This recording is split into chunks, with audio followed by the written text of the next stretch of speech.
Hi friends, ഇന്ന് ഞാൻ ഇവിടെ സംസാരിക്കാൻ പോകുന്ന diabetic foot ulcer, non healing ulcer മാനേജ്മെൻറ്റിലെ 9ാമത്തെ ടോക്കാണ്. ഇതിനകത്ത് ഞാൻ പ്രധാനമായി ഉദ്ദേശിക്കുന്ന ഡ്രസ്സിങ്ങിന് ഉപയോഗിക്കുന്ന പുതിയ മെറ്റീരിയൽസിനെ പറ്റിയാണ്. നമ്മൾ നേരത്തെയൊക്കെ നമ്മൾ സാധാരണ ഒരു ഹോസ്പിറ്റൽ ഡ്രസ്സിങ് നമുക്കറിയാം. ഹോസ്പിറ്റലിൽ ചെന്ന് കഴിഞ്ഞാൽ പെട്ടെന്ന് വൂണ്ട് ക്ലീൻ ചെയ്യുന്നു, അത് ബിറ്റാണിനകത്ത് ഉപയോഗിക്കാം, ചിലപ്പോൾ കുറച്ച് നീർ ചെയ്യും. പിന്നെ നമ്മൾ സലൈൻ ഉപയോഗിച്ചെല്ലാം ക്ലീനാക്കുന്നു. പിന്നെ ഒരു ഗോസ് അങ്ങ് വെച്ച്, അല്ലെങ്കിൽ പിന്നെ ഒരു ഓയിൻമെൻറ്റൊക്കെ തേച്ചൊരു ബിറ്റാഡിനോ ഒരു ആൻറ്റിബയോട്ടിക് ഓയിൻമെൻറ്റ്, അല്ലെങ്കിൽ നമ്മളൊരു ഗോസൊക്കെ വെച്ച് അങ്ങ് ഡ്രസ്സ് ചെയ്യുന്നു. അടുത്ത ദിവസം വന്ന് ഡ്രസ്സ് ചെയ്യുമ്പോൾ ഇതാണ് നോർമൽ ഡ്രസ്സിങ്. അത് ക്ലീൻ ബോൺസിന് കുഴപ്പമില്ല. അപ്പോൾ നമ്മൾ നോൺ ഹീലിംഗ് ആയിട്ട് കരിയാത്ത കുറേ നാളായിട്ടുള്ള മുറിവ് എങ്ങനെയാണ്, ഏതൊക്കെ ടൈപ്പ് മെറ്റീരിയൽ ഉപയോഗിച്ച് ഡ്രസ്സ് ചെയ്യുമ്പോൾ ഇവിടെയാണ് ഞാൻ സംസാരിക്കുന്നത്. ഞാൻ doctor Thomas Joseph, consultant physician and diabetologist, Carmel medical centre, Pala. അപ്പോൾ നമ്മളിപ്പം പുതിയ മെത്തേഡൊക്കെ, അപ്പം എല്ലാ ഹോസ്പിറ്റലിലും തന്നെ പുതിയ മെറ്റീരിയൽസ് ഉപയോഗിച്ച ഡ്രസ്സ്. അതിനകത്ത് നമ്മൾ പറയുന്നത് സിൽവർ. ഇപ്പോൾ സിൽവർ ആൾജിനേറ്റ് ഡ്രസ്സിംഗ് എന്ന് പറയും. അപ്പോൾ നമ്മൾ അതിൻ്റെ അകത്ത് നമുക്ക് എല്ലാ ദിവസവും ചെയ്യേണ്ട ആവശ്യമില്ല. നമ്മളത് ഇച്ചിരി അധികം വലിയ കോസ്റ്റ് വൈസും വലിയ വിലയൊന്നുമില്ല. ഒരു 150 രൂപ അല്ലെങ്കിൽ 200 രൂപ 250 രൂപ ആ ഒരു ലെവൽ വരുന്നതാണ്. ഒരു ചെറിയ പീസ് നമ്മൾ കട്ട് ചെയ്ത് അതിൻ്റെ ആ മെറ്റീരിയൽ സിൽവർ ആൾജിനേറ്റ് വെച്ച് കഴിയുമ്പം നമ്മൾ പണ്ട് നമ്മൾ അതിൻ്റെ സിൽവർ ഉപയോഗിച്ചുള്ള ഓയിൻമെൻറ്റുകൾ ഉപയോഗിക്കുമായിരുന്നു. ഇപ്പം മെഗാഹീൽ എന്നൊക്കെ പറഞ്ഞു. ഇപ്പം നമ്മൾ അതിൻ്റെ ഒരു ഡ്രസ്സിങ് മെറ്റീരിയൽ തന്നെ കിട്ടുന്നത് സിൽവർ ആൾജിനേറ്റ് എന്നൊക്കെ പറയും. അപ്പോൾ അത് നമ്മൾ പല ബ്രാൻഡ് പല പേര് വരുന്നുണ്ട്. പിന്നെ നമ്മൾ ജെൽ ഫോംസ് ഉണ്ട്. അപ്പോൾ നമ്മളത് വലിച്ചെടുക്കും. നമ്മുടെ ഇത് കൂടെ പഴുപ്പ് അല്ലെങ്കിൽ ഉണ്ടാകുന്ന സെക്രേഷൻസ് ഡിസ്ചാർജൊക്കെ വലിച്ചെടുക്കുന്ന ജെൽ ഫോംസ് ഉണ്ട്. അപ്പോൾ ഇതൊക്കെ വെച്ച് നമ്മൾ ആ കുഴിക്കകത്തേക്ക്, അപ്പോൾ വോണ്ടുണ്ട്, ഒരു മുറിവുണ്ട്, അത് കുറച്ച് കുഴിഞ്ഞാണ് ഇരിക്കുന്നത്. നമ്മൾ പഴുപ്പെല്ലാം എടുത്ത് കട്ട് ചെയ്ത് കളഞ്ഞു, നെക്രോട്ടിക് ടിഷ്യൂ എല്ലാം മാറി. അപ്പോൾ അതിലേക്ക് നമ്മൾ സിൽവർ ആൾജിനേറ്റ് ഡ്രസ്സിങ് അല്ലെങ്കിൽ നമ്മൾ ഈ ജെൽ ഫോം ഡ്രസ്സിങ് വയ്ക്കുകയാണെങ്കിൽ നമുക്കൊരു 3-4 ദിവസത്തേന് ആ ഡ്രസ്സ് ചെയ്യേണ്ട ആവശ്യം വരിക. നമുക്ക് ആ ഡ്രസ്സ് ചെയ്തിട്ട് ക്ലീൻ ആക്കിയിട്ട് പേഷ്യൻറ്റിനെ പറഞ്ഞു വിടാം. അപ്പോൾ 4 ദിവസം കഴിഞ്ഞ് വരെ വീണ്ടും നമുക്ക് ഡ്രസ്സ് ചെയ്യാം. അപ്പോൾ നമ്മൾ ഗ്രാനുലേഷൻ ടിഷ്യൂ വളരാനൊക്കെ വളരെ ഹെൽപ്പ് ചെയ്യും. പിന്നെയുള്ള രണ്ടാമത്തെ സെക്ടർ വരുന്നത് ബയോ എഞ്ചിനീയർഡ് സ്കിൻ ഗ്രാഫ്റ്റ് എന്നൊക്കെ പറയും. Bio engineer dressing.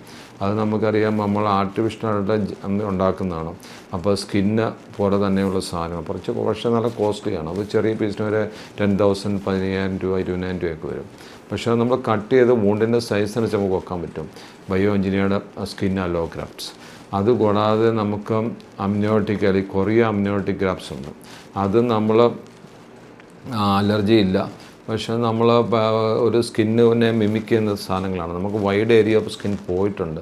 അപ്പോൾ അവിടെ നമ്മൾ സ്കിൻ ഗ്രാഫ്റ്റിങ്, പേഷ്യൻ്റെ സ്കിൻ ഗ്രാഫ്റ്റ് എടുക്കാൻ പറ്റിയ കണ്ടീഷനില്ല. അപ്പോൾ അങ്ങനെയുള്ളപ്പോൾ നമ്മൾ ഈ കൊറിയോ അമ്നിയോട്ടിക് ഗ്രാഫ്റ്റ്സൊക്കെ ഉപയോഗിച്ച് ഡ്രസ്സ് ചെയ്യുകയാണെങ്കിൽ ഇച്ചിരി നമുക്ക് ഡ്രസ്സ് വൂണ്ട് പെട്ടെന്നായിട്ട് വൈഡ് ഏരിയ, കുറേ ഏരിയ ഉണ്ട്. അപ്പോൾ അവിടെ നമുക്ക് പെട്ടെന്ന് ഗ്രാനുലേഷൻ വന്ന് കവർ ചെയ്യാൻ പറ്റും. നോർമലായിട്ട് നേരത്തെ നമ്മൾ ചെയ്തുകൊണ്ടിരുന്ന നമ്മൾ കുറേ ഏരിയ ഉണ്ട്, ഗ്രാനുലേഷൻ ടിഷ്യൂ വന്ന് ലെവൽ ചെയ്ത് ഇൻഫെക്ഷനിങ് പേഷ്യൻ്റ് മറ്റേ കാലിൽ ഇപ്പം തൊട്ടയുടെ ഭാഗത്തുനിന്ന് തൈയുടെ ഭാഗത്തുനിന്ന് വല്ലതും ഒരു സ്കിൻ ഗ്രാഫ്റ്റ് എടുത്ത് ഇങ്ങോട്ട് വയ്ക്കുകയും അപ്പം പെട്ടെന്ന് കാര്യം നമുക്കൊരു കവറിങ് കിട്ടും, പെട്ടെന്ന് മുറിവ് കരിയും, നമുക്ക് നോർമൽ ഒരു ലെവലിലേക്ക് സ്കിൻ കവറിങ് കിട്ടുകയും ചെയ്യും. പക്ഷെ ഇപ്പം നമ്മൾ പേഷ്യൻ്റെ മറ്റേ കാര്യം പലപ്പോഴും മാസ്കാറ്റി മറ്റുള്ള ഷുഗർ പ്രശ്നങ്ങളൊക്കെ കാരണം നമ്മൾ പലപ്പോഴും പേഷ്യൻ്റ് വേറെ മുറിവ് ഉണ്ടാക്കാതിരിക്കാൻ വേണ്ടി ആ ഒരു പേഷ്യൻ്റിൻ്റെ സെയിം ഗ്രാഫ്റ്റ് നമ്മൾ ഉപയോഗിക്കാറില്ല. നമ്മൾ ഇതേപോലെ ബയോ എഞ്ചിനീയർഡ് സ്കിൻ ഗ്രാഫ്റ്റോ അല്ലെങ്കിൽ കൊറിയോ അമ്നിയോട്ടിക് ഗ്രാഫ്റ്റ്സ്, അപ്പോൾ സാധനങ്ങൾ ഉപയോഗിച്ച് നമ്മൾ സ്കിന്നില്ലാത്ത ഏരിയ കവർ ചെയ്യും. ഗ്രാനുലേഷൻ വന്ന ലെവൽ സ്കിൻ കവർ ചെയ്യാൻ നമ്മൾ നോക്കുന്നത്.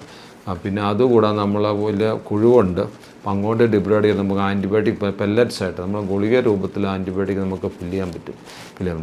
അതുകൂടാതെ നമുക്കിപ്പം പുതിയ ലേസർ ഉപയോഗിച്ച്, ഇപ്പോൾ റെക്കോസോമ ലേസർ എന്ന് പറയും. നമ്മൾ ഡയബറ്റിക് അൾസർ മാനേജ്മെൻറ്റിനുള്ള ലേസറാണ് റെക്കോസോമ ടെക്നോളജി ഉപയോഗിച്ച്. അത് നമ്മൾ ഈ വൂണ്ടിലേക്ക്, തുറന്നു കിടക്കുന്ന വൂണ്ടിലേക്ക് നമ്മൾ അടിക്കുമ്പം ഗ്രാനുലേഷൻ ടിഷ്യൂ വളരാനും ബാക്ടീരിയ ഡെഡായി പോകാനും പെട്ടെന്ന് തന്നെ മുറിവ് കരിയാനും സഹായിക്കും. അത് നമ്മൾ light amplification, stimulated emission radiation, അപ്പോൾ അങ്ങനെയുള്ള ഒരു ലേസർ ഉപയോഗിച്ച്, ഇതേ ലേസർ ഉപയോഗിച്ച് ഇടയ്ക്ക് ഓരോ നമ്മളൊരു പൾസ് തെറാപ്പി പോലെ കൊടുക്കുക. അതായത് വീക്കിലിയോ അല്ലെങ്കിൽ 2 ആഴ്ച കൊണ്ട് നമുക്ക് കൊടുക്കാം. 2-3 സിറ്റിംഗ് ഇരുന്ന് കഴിയുമ്പോഴത്തേനും പെട്ടെന്ന് തന്നെ നമുക്ക് ഗ്രാനുലേഷൻ വളർന്നു വരാനും കുഴിഞ്ഞിടക്കുന്ന മുറിവ് നികന്നു വരാനും വൂണ്ട് കരിയാനും നമ്മൾ സഹായിക്കും. അപ്പം ലേസർ തെറാപ്പി ഉണ്ട്. അതുകൂടാതെ നമ്മൾ നേരത്തെ പറഞ്ഞ പോലെ ഗ്രോത്ത് ഫാക്ടേഴ്സ് ഇഞ്ചക്ഷൻ, PRP അല്ലെങ്കിൽ മീസോതെറാപ്പി, ചില പ്രത്യേക സാധനങ്ങൾ നമ്മൾ ഇഞ്ചെക്റ്റ് ചെയ്യുന്നു വൂണ്ടയിലോട്ട് പെട്ടെന്ന് തന്നെ ഹീൽ ചെയ്യാൻ വേണ്ടി.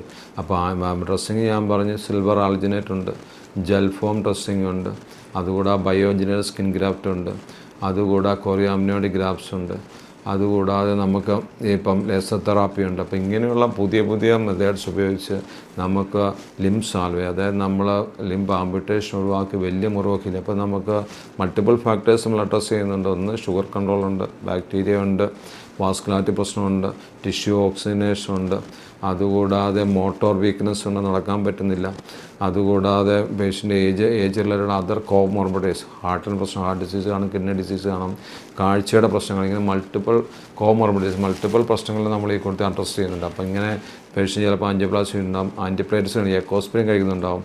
അപ്പോൾ നമുക്ക് ഒത്തിരി ഡിബ്രൈഡ്മെൻറ്റും കട്ടിങ്ങും പറ്റുകയില്ലായിരിക്കും. അപ്പോൾ ഇതിനെല്ലാം നമ്മൾ അഡ്രസ്സ് ചെയ്യണമെങ്കിൽ എത്രയും പെട്ടെന്ന് വൂണ്ട് കഴിക്കണം. അപ്പോൾ വൂണ്ട് കഴിക്കണമെങ്കിൽ ന്യൂവർ മെത്തേഡ് ഓഫ് ട്രീറ്റ്മെൻറ്റിലേക്ക് നമ്മൾ പോകണം. അപ്പം ലേസർ വേണം, സ്കിൻ ഗ്രാഫ്റ്റ്സ് വേണം, അതുകൂടാതെ നമ്മൾ പണ്ടത്തെ രീതിയിൽ നമ്മൾ സലൈൻ ഉപയോഗിച്ചും വിറ്റാമിൻ ഉപയോഗിച്ചും അല്ലെങ്കിൽ ഹൈഡ്രജൻ പെറോക്സൈഡ് ഉപയോഗിച്ച് നമ്മൾ ഡ്രസ്സിങ് എല്ലാം നമ്മൾ ഉദ്ദേശിക്കുന്ന കോട്ടൺ ഗോസ് വെച്ച്. അപ്പം മോയ്സ്ചർ നിൽക്കുന്ന, ഒരു നനവ് നിൽക്കുന്ന, അല്ലെങ്കിൽ പണ്ട് സലൈൻ ഡ്രസ്സിങ് ഉപയോഗിക്കുമായിരുന്നു. അപ്പം അങ്ങനെയുള്ള ആൻറ്റിബയോട്ടിക് ഉപയോഗിച്ചുള്ള ഡ്രസ്സിങ്ങുകളുണ്ടായിരുന്നു. ഇപ്പം അത് ഉപയോഗിക്കുക, എന്നാൽ അത് ഫ്രഷ് വോൺസിനാണ് കൂടുതൽ ഹെൽപ്പ് ചെയ്യുക. നമ്മളൊരു റോഡ് ട്രാഫിക് ആക്സിഡൻറ്റ്, ഒരു വഴിയിൽ വീണു, നമുക്കൊരു മുറിവ് വന്നു, നന്നായിട്ട് ക്ലീൻ ചെയ്തു, അതിനൊക്കെയാണ് ഒരു ആൻറ്റിബയോട്ടിക് ഓയിൻമെൻറ്റ്, ഒരു ആൻറ്റിബയോട്ടിക് കോട്ടഡ് ഡ്രസ്സിങ് വെച്ചിട്ട് നമുക്ക് ഡ്രസ്സ് ചെയ്യാൻ പറ്റും. പക്ഷേ ഈ ക്രോണിക് ഡയബറ്റിക് അൾസർ, അതായത് നമ്മൾ ഡീപ്പായിട്ടുള്ള വൂണ്ടാണ്, ഡിബ്രൈഡ് ചെയ്താണ്, അതിനെ കരിക്കണമെങ്കിൽ നമ്മൾ പുതിയ മെത്തേഡിലുള്ള ഞാൻ ഈ പറഞ്ഞ പോലെ ലേസർ ട്രീറ്റ്മെൻറ്റ്, അതുകൂടാതെ കൊറിയാംനിയോട്ടിക് അലോഗ്രാഫ്റ്റ്സ്, അല്ലെങ്കിൽ ബയോ എഞ്ചിനീയർഡ് സ്കിൻ ഗ്രാഫ്റ്റ്സ്, അല്ലെങ്കിൽ സിൽവർ ആൾജിനേറ്റ്, ജെൽ ഫോം ഉപയോഗിച്ച ഡ്രസ്സിങ്ങൾ ഉപയോഗിക്കുകയാണെങ്കിൽ ഈ പുതിയ ശ്രേണികളാണ്. അപ്പോൾ പേഷ്യൻസിന് കോസ്റ്റ് വൈസ് ഉണ്ടെങ്കിലും ഡ്രസ്സിങ്ങിൻ്റെ എണ്ണം കുറയ്ക്കാം, ഹോസ്പിറ്റലൈസേഷൻ കുറയ്ക്കാം, പെട്ടെന്ന് തന്നെ മുറിവ് വരിക്കാം, അങ്ങനെ കാലിൻ്റെ ആംപുട്ടേഷൻ, കാല് നമുക്ക് സേവ് ചെയ്യാൻ സാധിക്കും. Thank you.